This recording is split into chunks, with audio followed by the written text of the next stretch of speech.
Hi everyone, welcome back to my channel. My name's Erica. We are on day number 7 of our 2026 Clean With Me series.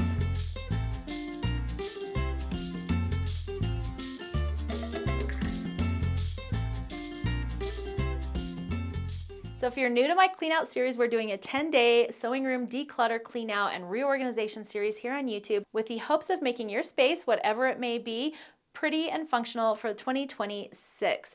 If you've missed any of my previous videos, I do have a playlist here on YouTube. You can check out everything up to today. I also have a free PDF download. It's linked down below this video for you, so you can follow along with me and see all of the progress you've made so far. Up until this point, we've done pretty much most of the heavy lifting. Now we're going to tackle some of the smaller things in our sewing space.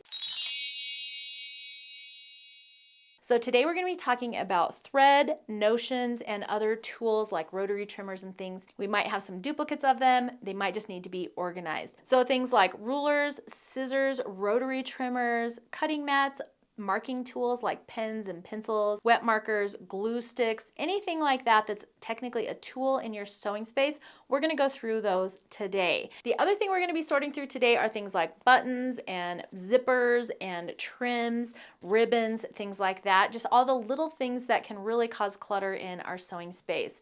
My tip for you is to find a nice table space that you can work on, sort your things by like items. So put all your rotary cutters together, all your rulers together, all of your marking tools together, and then once you've got them all sorted out, go through and see if you have anything that's broken or anything that doesn't work, particularly in the marker pin section.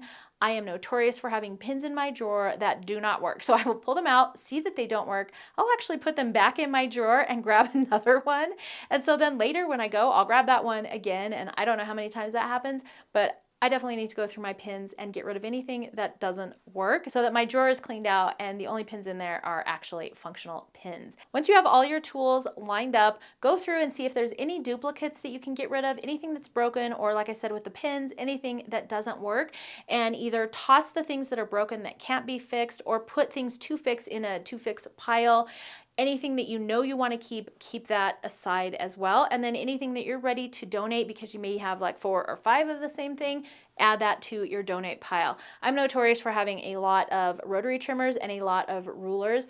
That said, I have my favorite ones that I go to on a daily basis. I could probably get rid of a few of those duplicates.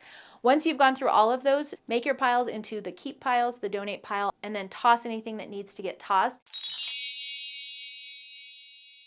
Once you've got all of those sorted, the other thing we're going to sort today is our smaller notions like buttons, zippers, trims, ribbons, anything that's like an embellishment, so to speak. So a couple tips for those. I like to store small things like buttons in glass jars in my sewing space. Not only do they look like a decor item, but it's also really easy for me to see the glass jar. I can see what's in there, and it's really nice, easy way to store them. For my zippers, you can store those in clear jars as well. I was doing that originally, but then I started getting too many zippers. And so the other thing I started doing with my zippers is I have them on a safety pin, and I just have like colors. They're all in rainbow order. So I have this yellow and orange one, I have a red and pink pin, I have a blue one, I have one for greens, and then I have like browns and blacks and whites. And then I just hang these little pins on the little hooks on my IKEA pegboard.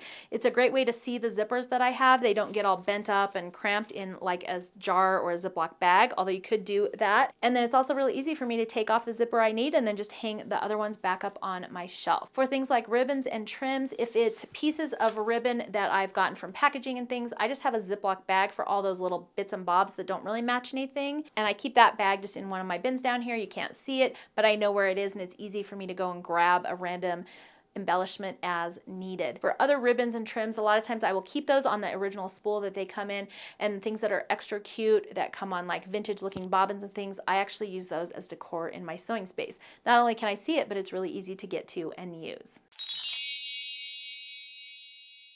And then lastly, I encourage you to go through your thread as well. I actually keep my thread on a thread spool thing that hangs on my wall. That can get really dusty, so it's not always the best option, but I do like to be able to see all my threads, so I try and keep that dust off regularly.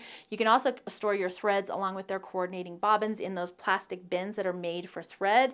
Keeps them nice and safe and clean, and then it's all nice and organized for when you need a color.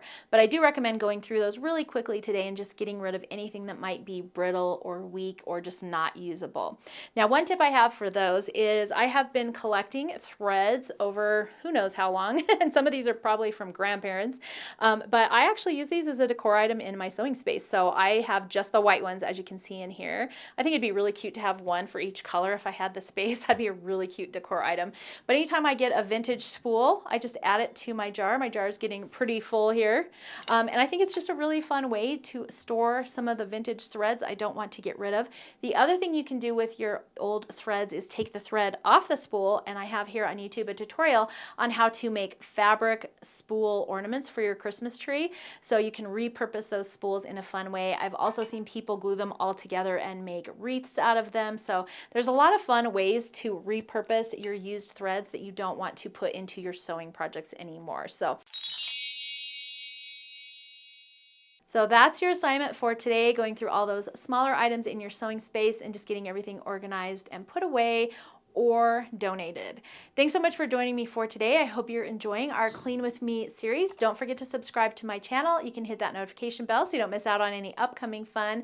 And then I will meet you back here tomorrow at 10 a.m. for day number 8.